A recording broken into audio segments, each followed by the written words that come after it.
Saudari-saudaraku yang terkasih, berjumpa kembali bersama saya Inspirasiku di Antara.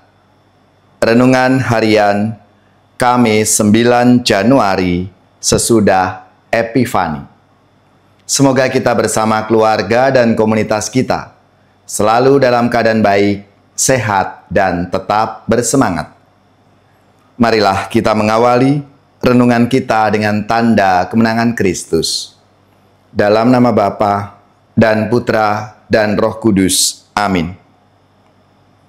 Allah Bapa yang Maha Penyayang, kasih-Mu begitu agung dan mulia. Ajarilah kami meluhurkan nama-Mu dan melaksanakan kasih kepada sesama, agar kami pantas menjadi murid Yesus. Sebab Dialah Putra-Mu Tuhan dan pengantara kami, yang bersama dengan Dikau dalam persatuan Roh Kudus, hidup dan berkuasa Allah sepanjang segala masa. Amin. Dalam nama Bapa dan Putra dan Roh Kudus. Amin. Inspirasi kita hari ini dari Injil Suci menurut Lukas bab 4 ayat 14 sampai 22a. Marilah kita siapkan kitab suci kita masing-masing. Kita akan membaca bersama-sama lalu merenungkannya. Sesudah dicobai iblis di padang gurun, dalam kuasa Roh kembalilah Yesus ke Galilea, dan tersiarlah kabar tentang Dia di seluruh daerah itu. Selama di situ Ia mengajar di rumah-rumah ibadat di situ, dan semua orang memuji Dia. Lalu Ia datang ke Nazaret tempat Ia dibesarkan, dan menurut kebiasaannya pada hari Sabat Ia masuk ke rumah ibadat. Lalu berdiri, hendak membaca dari Alkitab.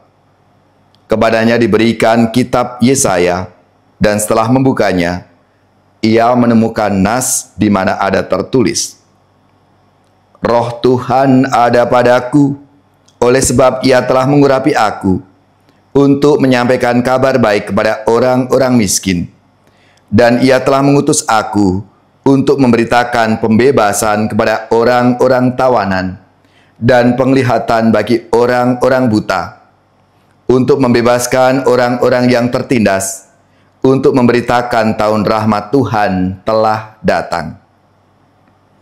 Kemudian Yesus menutup kitab itu, mengembalikannya kepada pejabat, lalu Ia duduk, dan mata semua orang dalam rumah ibadat itu tertuju kepadanya. Lalu Yesus mulai mengajar mereka, katanya, pada hari ini, genaplah nas tadi sewaktu kamu mendengarnya.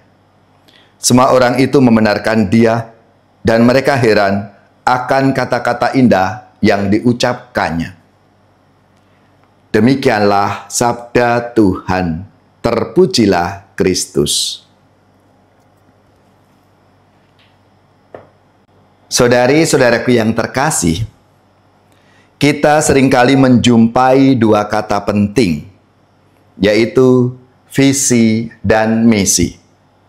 Visi merupakan suatu pandangan ke depan atau tujuan yang ingin dicapai di masa depan. Sedangkan misi adalah poin-poin penting tentang apa yang harus dilakukan untuk mencapai tujuan itu. Hidup tanpa tujuan yang jelas dalam visi dan misi kehidupan akan dihiasi dengan kegagalan dan ketidakpuasan. Saudari-saudaraku yang terkasih, Tuhan Yesus telah menunjukkan keteladanan kepada kita.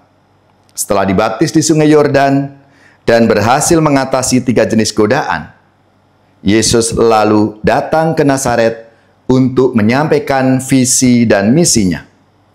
Roh Tuhan ada padaku, oleh sebab Ia telah mengurapi aku, untuk menyampaikan kabar baik kepada orang-orang miskin. Ia telah mengutus aku, untuk memberitakan pembebasan kepada orang-orang tawanan, dan penglihatan bagi orang-orang buta, untuk membebaskan orang-orang yang tertindas, untuk memberitakan tahun rahmat Tuhan. Visi dan misi Yesus ini disampaikan dengan sangat jelas. Bahkan Yesus berkata, pada hari ini Genaplah nas ini ketika kamu mendengarkannya. Saudari-saudaraku yang terkasih, mungkin menjadi pertanyaan bagi kita, apa tujuan Yesus menyampaikan visi dan misinya itu?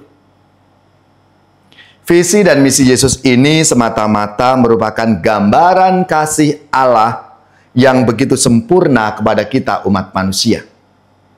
Jawaban yang tepat dari pilihan manusia adalah mengasihi Allah dengan sungguh-sungguh yang nyata dalam diri sesamanya.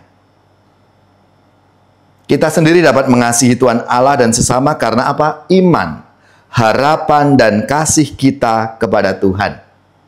Kasih yang dianugerahkan Tuhan itu kepada kita.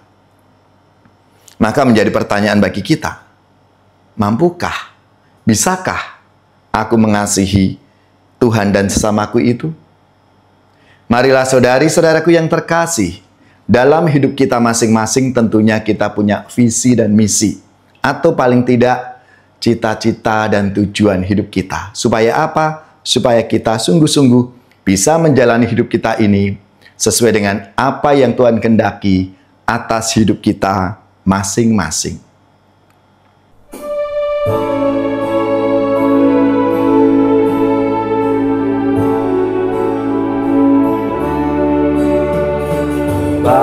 Bahagia manusia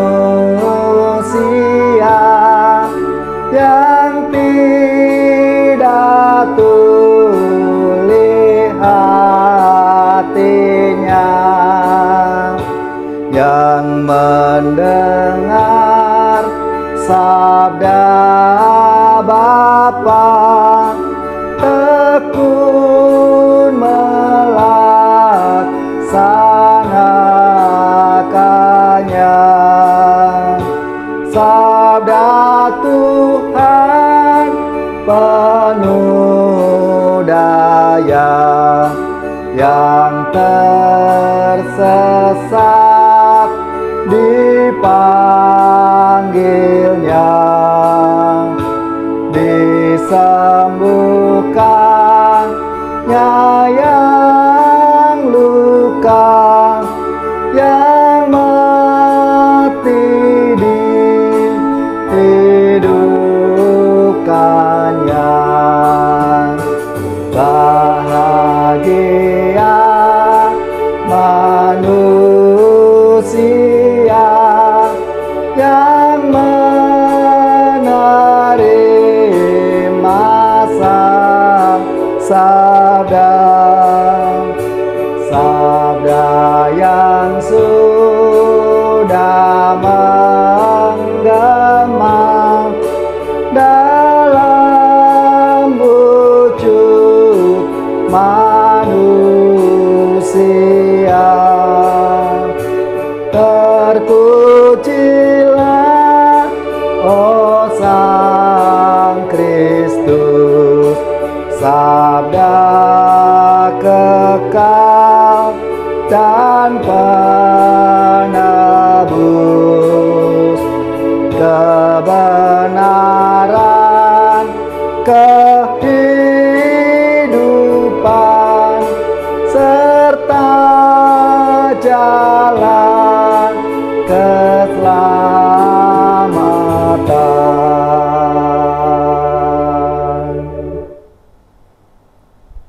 Saudari-saudaraku yang terkasih, marilah kita mengakhiri renungan kita hari ini dengan mohon berkat Tuhan, dan kita akan menerima tugas perutusan.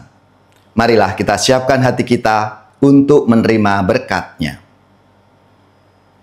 Semoga saudari-saudara sekalian, keluarga-keluarga dan komunitas kita, orang-orang yang kita doakan, seluruh tugas, belajar, pekerjaan, usaha, serta karya pelayanan kita, dibimbing, dilindungi dan diberkati oleh Allah yang Maha Kuasa, Bapa dan Putra dan Roh Kudus. Amin.